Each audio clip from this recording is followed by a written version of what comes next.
आपको दिखाते हैं कि युद्ध के 21वें दिन क्या है यूक्रेन के हालात।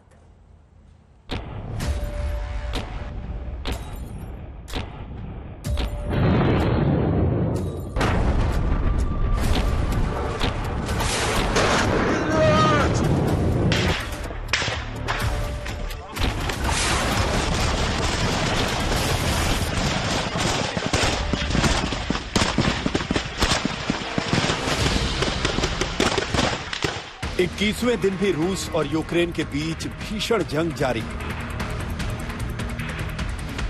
लेकिन अब तक कीव पर कब्जा करने में नाकाम रही रूसी सेना के एक्शन बता रहे हैं कि जंग में सब कुछ जायज है।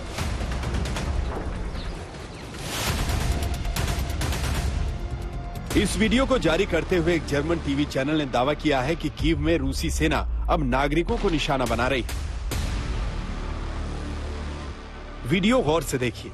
सफेद कार से निकलकर एक शख्स हाथ ऊपर कर सरेंडर करते हुए कार के पीछे की तरफ आता है और फिर वो जमीन पर गिरता नजर आता है। दावा है कि यूक्रेनी सैनिक को रूसी फौज ने उस वक्त मार डाला जब वो कीव छोड़कर भाग रहा था। हालांकि आज तक इस दावे की पुष्टि नहीं करता। तो अब इस पे कमेंट करना बड़ा मुश्किल है। युद्ध का सिनेरियो है, लड़ाई चल रही है, लोग चारों तरफ मर रहे हैं, दोनों साइड से मर रहे हैं। अब ये जो भाग रहा है कौन था, एजेंट था, सोल्जर था, स्पाई था, मिलिशिया था, कहना बड़ा मुश्किल है।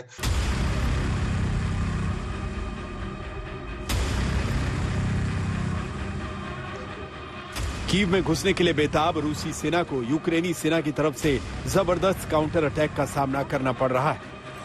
अब इसे रूस का गुस्सा कहिए या बौखलाहट, कीव में अब रूसी सेना के निशाने पर रिहायशी इलाके हैं, जिसका सबूत है ये तस्वीरें जिसमें कीव के अंदर एक रिहायशी इमारत को रूसी गोले ने उड़ा दिया, जिसमें 2 लोगों की मौत हो गई। कुछ चेंज आया है। देखिए, शुरू में हमने काफी शहरों से रिपोर्ट किया है, मैंने किया है, गौरव ने किया है, हमने काफी शहर देखे हैं।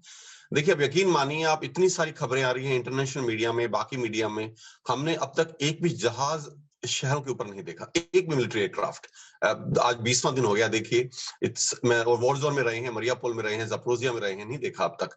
तो कहीं ना कहीं पहले लगता था कि इंफॉर्मेशन वॉरफेयर का हिस्सा है जो सब चीजें कही जा रही हैं। लेकिन पिछले 2 दिन में, yesterday and day before yesterday, कल और परसों की बात देखें आप, तो 2 रिहायशी इलाकों में मैंने रिपोर्ट किया है, पूरा अपार्टमेंट ब्लॉक तबाह कर दिया है मिसाइल ने। एक गलती को हम मान सकते हैं कि एक गलती से हो सकता है कि मिसाइल मिस फायर कर गई हो, टारगेट को मिस कर गई हो, लेकिन 2 लगातार ये, और तीसरा जो बम कल गिरा था वो भी एक सड़क के बीच में गिरा। दोनों तरफ रिहायशी इलाके हैं।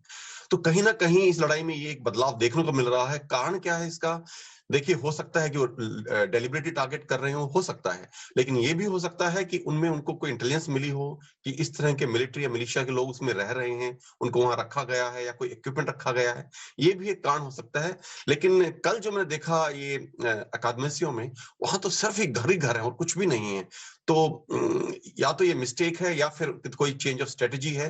लेकिन मैं अब भी मानता हूं कि जो यहाँ की जो लैंडमार्क बिल्डिंग्स हैं, जो बड़े बिजनेस सेंटर्स हैं या सेंटर है, मुझे नहीं लगता उस पर अभी भी, जब तक बातचीत चल रही है, किसी भी प्रकार का हवाई हमला या बड़े तौर पे मिसाइल हमला होगा, ऐसा मेरा मानना है। कीव के अधिकतर नागरिक शहर छोड़ चुके हैं क्योंकि रूसी सेना को अब सिर्फ कीव पर कब्जा करना है, किसी भी कीमत पर, फिर चाहे इसके लिए आम लोगों को मारना पड़े या पत्रकारों की जान लेनी पड़े।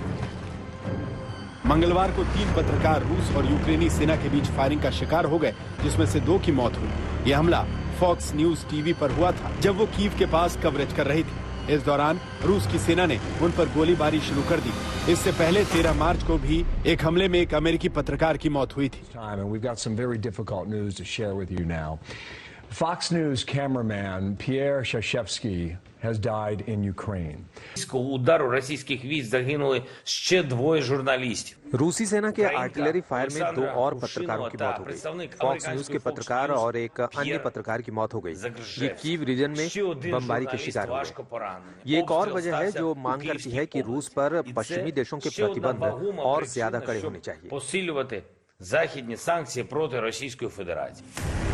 कीव पर हमलों की झड़ी लगा देने के बावजूद रूसी फौज अभी तक राजधानी कीव में कदम नहीं रख पाई, लेकिन यूक्रेनी फौज कब तक रूस को कीव में घुसने से रोक पाएगी, ये कहना मुश्किल है। यूक्रेन इस वक्त कीव की फाइनल जंग का मैदान बन चुका है।